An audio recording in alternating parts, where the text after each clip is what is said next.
Are you still up?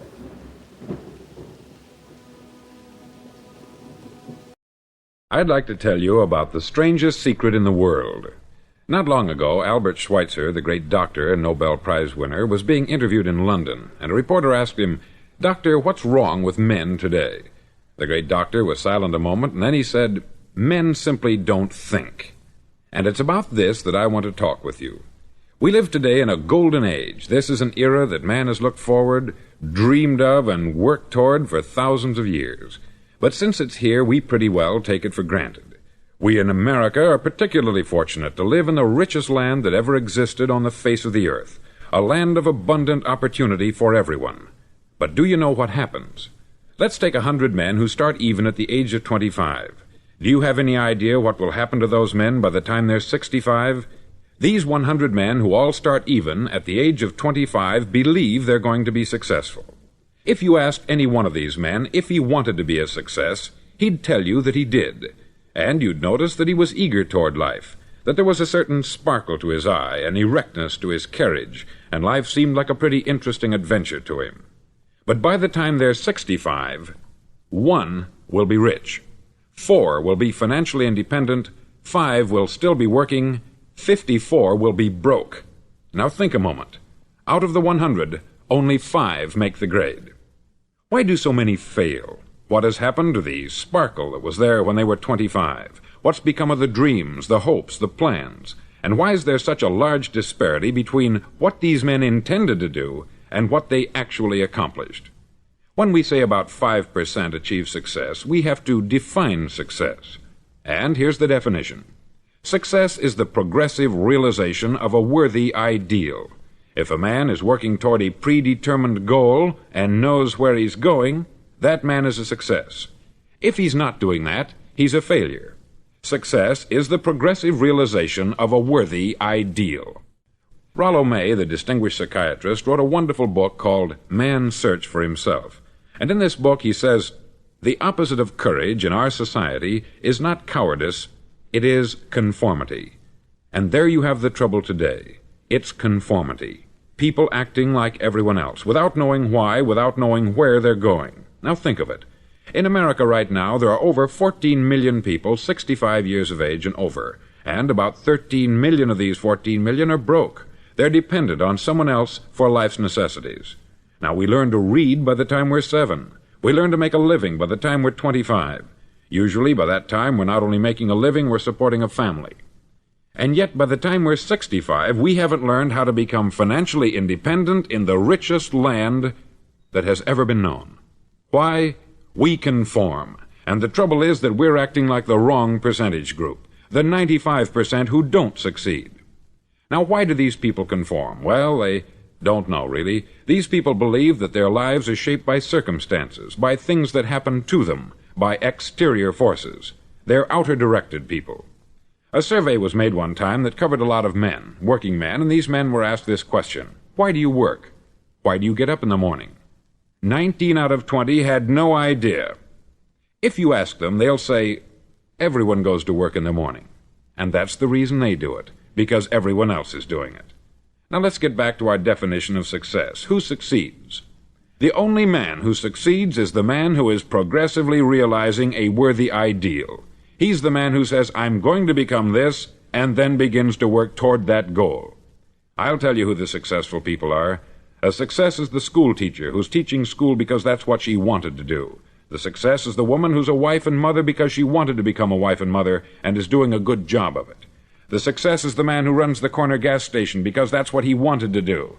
The success is the successful salesman who wants to become a top-notch salesman and grow and build with his organization. A success is anyone who is doing deliberately a predetermined job because that's what he decided to do deliberately. But only 1 out of 20 does that. That's why today there isn't really any competition, unless we make it for ourselves. Instead of competing, all we have to do is create. Now, for 20 years, I looked for the key which would determine what would happen to a human being. Was there a key, I wanted to know, which would make the future a promise that we could foretell to a large extent? Was there a key that would guarantee a person's becoming successful if he only knew about it and knew how to use it? Well, there is such a key, and I've found it. Have you ever wondered why so many men work so hard and honestly without ever achieving anything in particular, and others don't seem to work hard and yet seem to get everything? They have the magic touch. You've heard them say that about someone. Everything he touches turns to gold. And have you ever noticed that a man who becomes successful tends to continue to become successful, and on the other hand, have you noticed how a man who is a failure tends to continue to fail? It's because of goals. Some of us have them, some don't. People with goals succeed because they know where they're going. Now think of a ship leaving a harbor, and think of it with the complete voyage mapped out and planned. The captain and crew know exactly where it's going and how long it will take. It has a definite goal. 9,999 times out of 10,000 it will get to where it started out to get. Now let's take another ship, just like the first, only let's not put a crew on it, or a captain at the helm. Let's give it no aiming point, no goal, no destination. We just start the engines and let it go. I think you'll agree with me that if it gets out of the harbor at all, it will either sink or wind up on some deserted beach a derelict. It can't go any place because it has no destination and no guidance. It's the same with a human being. Take the salesman, for example. There is no other person in the world today with the future of a good salesman. Selling is the world's highest paid profession, if we're good at it and if we know where we're going. Every company needs top-notch salesmen, and they reward those men. The sky is the limit for them. But how many can you find? Someone once said, the human race is fixed, not to prevent the strong from winning, but to prevent the weak from losing. The American economy today can be likened to a convoy in time of war. The entire economy is slowed down to protect its weakest link, just as the convoy had to go at the speed that would permit its slowest vessel to remain in formation. That's why it's so easy to make a living today. It takes no particular brains or talent to make a living and support a family today. So we have a plateau of so-called security, if that's what a person's looking for. But we do have to decide how high above this plateau we want to aim for. Now let's get back to the strangest secret in the world, the story that I wanted to tell you today. Why do men with goals succeed in life, and men without them fail? Well, let me tell you something which, if you really understand it, will alter your life immediately. If you understand completely what I'm going to tell you from this moment on, your life will never be the same again. You'll suddenly find that good luck just seems to be attracted to you. The things you want just seem to fall in line. And from now on, you won't have the problems, the worries, the gnawing lump of anxiety that perhaps you've experienced before. Doubt, fear, well, they'll be things of the past. Here's the key to success, and the key to failure. We become what we think about. Now let me say that again. We become what we think about. Throughout all history, the great wise men and teachers, philosophers and prophets have disagreed with one another on many different things. It is only on this one point that they are in complete and unanimous agreement. Listen to what Marcus Aurelius, the great Roman emperor, said. He said, "A man's life is what his thoughts make of it." Disraeli said this, "Everything comes if a man will only wait. I have brought myself by long meditation to the conviction that a human being with a settled purpose must accomplish it, and that nothing can resist a will that will stake even existence for its fulfillment." Ralph Waldo Emerson said this, "A man is what he thinks about all day long." William James said, "The greatest discovery of my generation is that human beings can alter their lives by altering their attitudes of mind."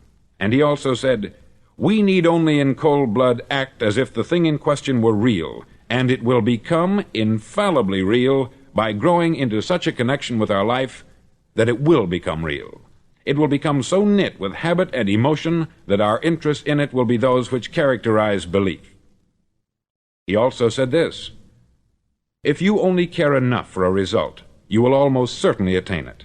If you wish to be rich, you will be rich. If you wish to be learned, you will be learned. If you wish to be good, you will be good. Only you must then really wish these things, and wish them exclusively, and not wish at the same time 100 other incompatible things just as strongly." In the Bible you read, in Mark 9:23, "If thou canst believe, all things are possible to him that believeth." Dr. Norman Vincent Peale said this, "This is one of the greatest laws in the universe. Fervently do I wish I had discovered it as a very young man. It dawned upon me much later in life, and I've found it to be one of the greatest, if not my greatest discovery, outside of my relationship to God. And the great law, briefly and simply stated, is that if you think in negative terms, you'll get negative results. If you think in positive terms, you will achieve positive results. That is the simple fact which is at the basis of an astonishing law of prosperity and success. In 3 words, believe and succeed. William Shakespeare put it this way: "Our doubts are traitors, and make us lose the good we oft might win, by fearing to attempt." George Bernard Shaw said, "People are always blaming their circumstances for what they are. I don't believe in circumstances. The people who get on in this world are the people who get up and look for the circumstances they want, and if they can't find them, make them." Well, it's pretty apparent, isn't it? And every person who discovered this for a while believed that he was the first one to work it out. We become what we think about. Now, it stands to reason that a person who's thinking about a concrete and worthwhile goal is going to reach it, because that's what he's thinking about. And we become what we think about. Conversely, the man who has no goal, who doesn't know where he's going, and whose thoughts must therefore be thoughts of confusion and anxiety and fear and worry, becomes what he thinks about. His life becomes one of frustration, fear, anxiety, and worry. And if he thinks about nothing, he becomes nothing. Now, how does it work? Why do we become what we think about? Well, I'll tell you how it works as far as we know. Now, to do this, I want to tell you about a situation that parallels the human mind. Suppose a farmer has some land, and it's good, fertile land. Now, the land gives the farmer a choice. He may plant in that land whatever he chooses. The land doesn't care. It's up to the farmer to make the decision. Now, remember, we're comparing the human mind with the land, because the mind, like the land, doesn't care what you plant in it. It will return what you plant, but it doesn't care what you plant. Now, let's say that the farmer has 2 seeds in his hand. One is a seed of corn, the other is nightshade, a deadly poison. He digs 2 little holes in the earth, and he plants both seeds, one corn, the other nightshade. He covers up the holes, waters, and takes care of the land, and what will happen? Invariably, the land will return what is planted.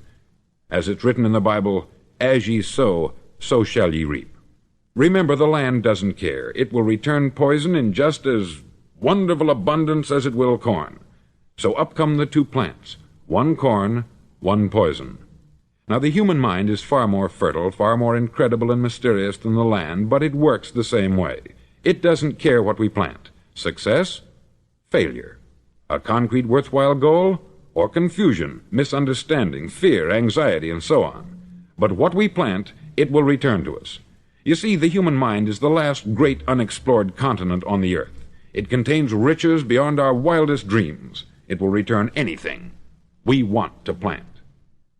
Now, you might say, well, if that's true, why don't people use their minds more? Well, I think they've figured out an answer to that, too. Our mind comes as standard equipment at birth. It's free, and things that are given to us for nothing we place little value on. Things that we pay money for, we value. The paradox is that exactly the reverse is true. Everything that's really worthwhile in life came to us free. Our mind, our soul, our body, our hopes, our dreams, our ambitions, our intelligence, our love of family and children and friends.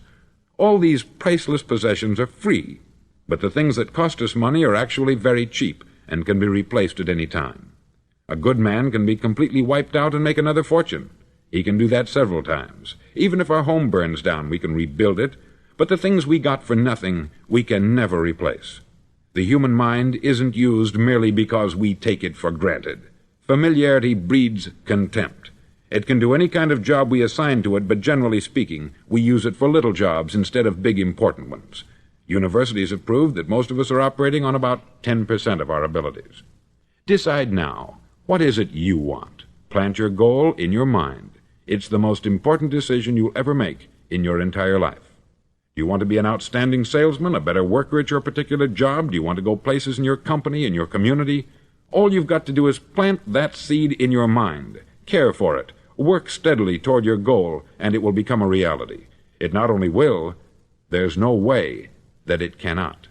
You see, that is a law, like the laws of Sir Isaac Newton, the laws of gravity.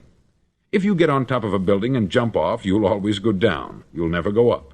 And it's the same with all the other laws of nature. They always work. They're inflexible. Think about your goal in a relaxed, positive way.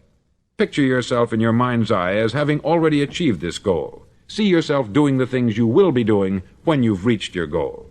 Ours has been called the phenobarbital age, the age of ulcers and nervous breakdowns. At a time when medical research has raised us to a new plateau of good health and longevity, far too many of us worry ourselves into an early grave trying to cope with things in our own little personal ways, without learning a few great laws that will take care of everything for us. These things we bring on ourselves through our habitual way of thinking. Every one of us is the sum total of his own thoughts. He is where he is because that is exactly where he really wants to be, whether he'll admit that or not. Each of us must live off the fruit of his thoughts in the future, because what you think today and tomorrow, next month and next year, will mold your life and determine your future. You're guided by your mind. I remember one time I was driving through Arizona, and I saw one of those giant earth-moving machines roaring along the road at about 35 miles an hour with what looked like 20 tons of dirt in it, a tremendous, incredible machine, and there was a little man perched way up on top with the wheel in his hands guiding it. And as I drove along, I was struck by the similarity of that machine to the human mind. Just suppose you're sitting at the controls of such a vast source of energy. Are you going to sit back and fold your arms and let it run itself into a ditch? Or are you going to keep both hands firmly on the wheel and control and direct this power to a specific, worthwhile purpose? It's up to you. You're in the driver's seat. You see, the very law that gives us success is a two-edged sword. We must control our thinking. The same rule that can lead a man to a life of success, wealth, happiness, and all the things he's ever dreamed of for himself and his family, that very same law can lead him into the gutter. It's all in how he uses it, for good or for bad. This is the strangest secret in the world. Now, why do I say it's strange, and why do I call it a secret? Actually, it isn't a secret at all. It was first promulgated by some of the earliest wise men, and it appears again and again throughout the Bible. But very few people have learned it, understand it. That's why it's strange, and why, for some equally strange reason, it virtually remains a secret. I believe that you could go out and walk down the main street of your town and ask one man after another what the secret of success is, and you probably wouldn't run into one man in a month who could tell you. Now, this information is enormously valuable to us, if we really understand it and apply it. It's valuable to us not only for our own lives, but the lives of those around us, our family, employees, associates, and friends. Life should be an exciting adventure. It should never be a bore. A man should live fully, be alive. He should be glad to get out of bed in the morning. He should be doing a job he likes to do because he does it well. One time I heard Grove Patterson make a speech, the editor-in-chief of the Toledo Daily Blade, and as he concluded his speech, he said something that I've never forgotten. He said something like this: "My years in the newspaper business have convinced me of several things, among them that people are basically good, and that we came from someplace, and we're going someplace. So we should make our time here an exciting adventure. The architect of the universe didn't build a stairway leading nowhere." And the greatest teacher of all, the carpenter from the plains of Galilee, gave us the secret time and time again. "As ye believe, so shall it be done unto you." I've explained the strangest secret in the world and how it works. Now I want to explain how you can prove to yourself the enormous returns possible in your own life by putting this secret to a practical test. I want you to make a test that will last 30 days. Now, it isn't going to be easy.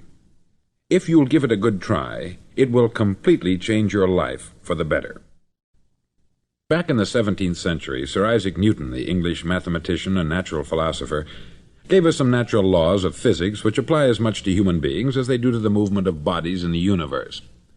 Now, one of these laws is that for every action there is an equal and opposite reaction. Simply stated, as it applies to you and me, it means we can achieve nothing without paying the price. The results of your 30-day experiment will be in direct proportion to the effort you put forth. To be a doctor, you must pay the price of long years of difficult study. to be successful in selling, and remember that each of us succeeds to the extent of his ability to sell, selling our families on our ideas, selling education in schools, selling our children on the advantages of living the good and honest life, selling our associates and employees on the importance of being exceptional people, to, of course, the profession of selling itself. But to be successful in selling our way to the good life, we must be willing to pay the price. Now, what is that price? Well, it's many things. First, it's understanding emotionally, as well as intellectually, that we literally become what we think about, that we must control our thoughts if we're to control our lives. It's understanding fully that, as ye sow, so shall ye reap. Secondly, it's cutting away all the fetters from the mind and permitting it to soar as it was divinely designed to do.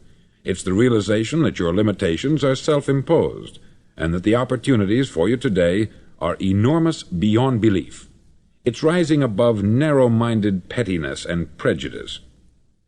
Thirdly, to use all your courage to force yourself to think positively on your own problem, to set a definite and clearly defined goal for yourself, to let your marvelous mind think about your goal from all possible angles, to let your imagination speculate freely upon many different possible solutions, to refuse to believe there are any circumstances sufficiently strong to defeat you in the accomplishment of your purpose, to act promptly and decisively when your course is clear, and to keep constantly aware of the fact that you are, at this moment, standing in the middle of your own acre of diamonds, as Russell Conwell used to point out. Fourth, save at least 10% of what you earn. It's also remembering that no matter what your present job, it has enormous possibilities if you're willing to pay the price.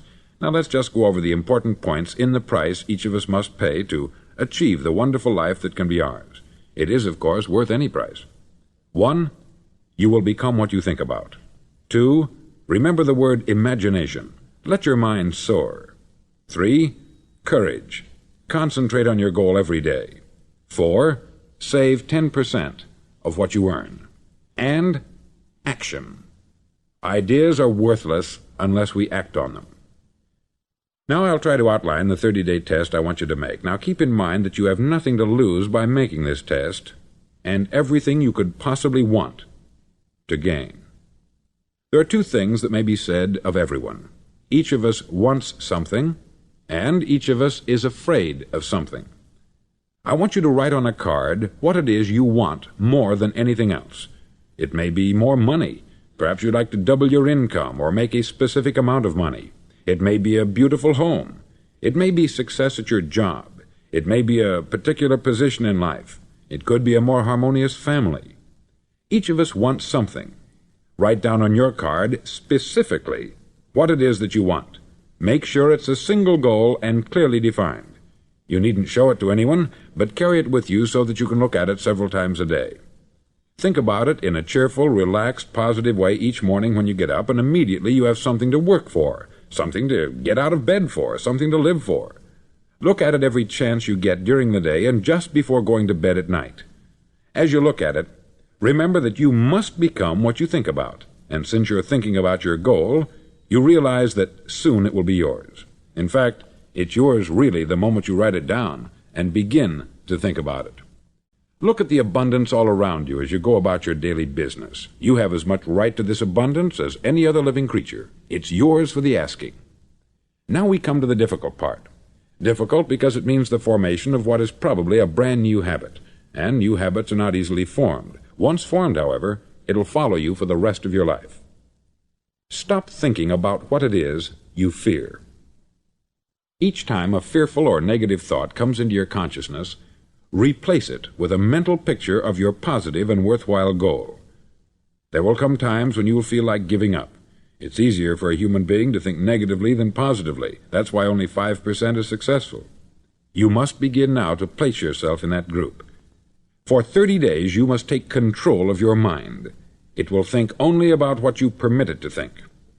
Each day for this 30-day test, do more than you have to do. In addition to maintaining a cheerful, positive outlook, give of yourself more than you've ever done before. Do this knowing that your returns in life must be in direct proportion to what you give. The moment you decide on a goal to work toward, you're immediately a successful person. You're then in that rare and successful category of people who know where they're going. Out of every 100 people, you belong to the top 5. Don't concern yourself too much with how you're going to achieve your goal. Leave that completely to a power greater than yourself. All you have to do is know where you're going. The answers will come to you of their own accord. Remember these words from the Sermon on the Mount, and remember them well. Keep them constantly before you this month of your test. Ask, and it shall be given you. Seek, and ye shall find. Knock, and it shall be opened unto you.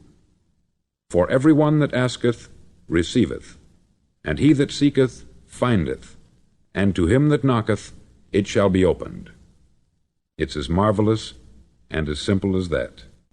In fact, it's so simple that in our seemingly complicated world it's difficult for an adult to understand that all he needs is a purpose and faith. For 30 days, do your best. If you're a salesman, go at it as you've never done before, not in hectic fashion, but with the calm, cheerful assurance that time well spent will give you the abundance in return you deserve and want. No matter what your job, do it as you've never done it before for 30 days. And if you've kept your goal before you every day, you'll wonder and marvel at this new life you've found. Dorothea Brand, outstanding editor and writer, discovered it for herself and tells about it in her fine book, Wake Up and Live. Her entire philosophy is reduced to the words, act as though it were impossible to fail. She made her own test with sincerity and faith, and her entire life was changed to one of overwhelming success. Now you make your test for 30 full days. Don't start your test until you've made up your mind to stick with it. You see, by being persistent, you're demonstrating faith. Persistence is simply another word for faith. If you didn't have faith, you would never persist. If you should fail during your first 30 days, by that I mean suddenly find yourself overwhelmed by negative thoughts, you've got to start over again from that point and go 30 more days. Gradually your new habit will form until you find yourself one of that wonderful minority to whom virtually nothing is impossible. Don't forget the card. It's vitally important as you begin this new way of living. On one side of the card, write your goal, whatever it may be. On the other side, write the words we've quoted from the Sermon on the Mount. Ask, and it shall be given you. Seek, and ye shall find. Knock, and it shall be opened unto you. Nothing great was ever accomplished without inspiration. See that during these crucial first 30 days, your own inspiration is kept at a peak. Above all, don't worry. Worry brings fear, and fear is crippling. The only thing that can cause you to worry during your test is trying to do it all yourself. Know that all you have to do is hold your goal before you. Everything else will take care of itself. Remember also to keep calm and cheerful. Don't let petty things annoy you and get you off course. Now, since making this test is difficult, some may say, well, why should I bother? Well, look at the alternative. No one wants to be a failure. No one really wants to be a mediocre individual. No one wants a life constantly filled with worry, fear, and frustration. Therefore, remember that you must reap that which you sow. If you sow negative thoughts, your life will be filled with negative things. If you sow positive thoughts, your life will be cheerful, successful, and positive. Now, gradually, you will have a tendency to forget what you've heard on this record. Play it often. Keep reminding yourself of what you must do to form this new habit. Gather your whole family about and listen to what's been said here at regular intervals. You know, most men will tell you that they want to make money without understanding the law. The only people who make money work in the mint. The rest of us must earn money. This is what causes those who keep looking for something for nothing or a free ride to fail in life. The only way to earn money is by providing people with services or products which are needed and useful. We exchange our product or service for the other man's money. Therefore, the law is that our financial return will be in direct proportion to our service. Success is not the result of making money. Making money is the result of success, and success is in direct proportion to our service. Most people have this law backwards. They believe that you're successful if you earn a lot of money. The truth is that you can only earn money after you're successful. It's like the story of the man who sat in front of the stove and said to it, "Give me heat, and then I'll add the wood." How many men and women do you know, or do you suppose there are today, who take the same attitude toward life? There are millions. We've got to put the fuel in before we can expect heat. Likewise, we've got to be of service first before we can expect money. Don't concern yourself with the money. Be of service. Build, work, dream, create. Do this, and you'll find there's no limit to the prosperity and abundance that will come to you. Prosperity is founded upon a law of mutual exchange. Any person who contributes to prosperity must prosper in turn himself. Sometimes the return will not come from those you serve, but it must come to you from someplace, for that is the law. For every action there is an equal and opposite reaction.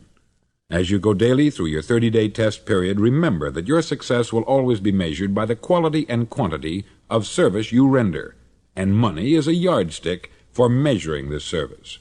No man can get rich himself unless he enriches others. There are no exceptions to a law. You can drive down any street in America and from your car estimate the service that's being rendered by the people living on that street. Had you ever thought of this yardstick before? It's interesting. Some, like ministers and priests and other devoted people, measure their returns in the realm of the spiritual, but again, their returns are equal to their service. Once this law is fully understood, any thinking person can tell his own fortune. If he wants more, he must be of more service to those from whom he receives his return. If he wants less, he has only to reduce this service. This is the price you must pay for what you want. If you believe you can enrich yourself by deluding others, you can only end by deluding yourself. It may take some time, but just as surely as you breathe, you'll get back what you put out. Don't ever make the mistake of thinking you can avert this. It's impossible. The prisons and the streets where the lonely walk are filled with people who tried to make new laws just for themselves. We may avoid the laws of man, but there are greater laws that cannot be broken. An outstanding medical doctor recently pointed out 6 steps that will help you realize success. 1. Set yourself a definite goal. 2. Quit running yourself down. 3. Stop thinking of all the reasons why you cannot be successful, and instead think of all the reasons why you can. 4. Trace your attitudes back through your childhood and try to discover where you first got the idea you couldn't be a success, if that's the way you've been thinking. 5. Change the image you have of yourself by writing out a description of the person you would like to be. And 6. Act the part of the successful person you have decided to become. The doctor who wrote those words is a noted West Coast psychiatrist, David Harold Fink, M.D. Do what all experts since the dawn of recorded history have told you you must do. Pay the price by becoming the person you want to become. It's not nearly as difficult as living unsuccessfully. Make your 30-day test. Then repeat it. Then repeat it again. Each time it will become more a part of you until you'll wonder how you could ever have lived any other way. Live this new way, and the floodgates of abundance will open and pour over you more riches than you may have dreamed existed. Money? Yes, lots of it. But what's more important, you'll have peace. You'll be in that wonderful minority who lead calm, cheerful, successful lives. Start today. You have nothing to lose, but you have a life to win.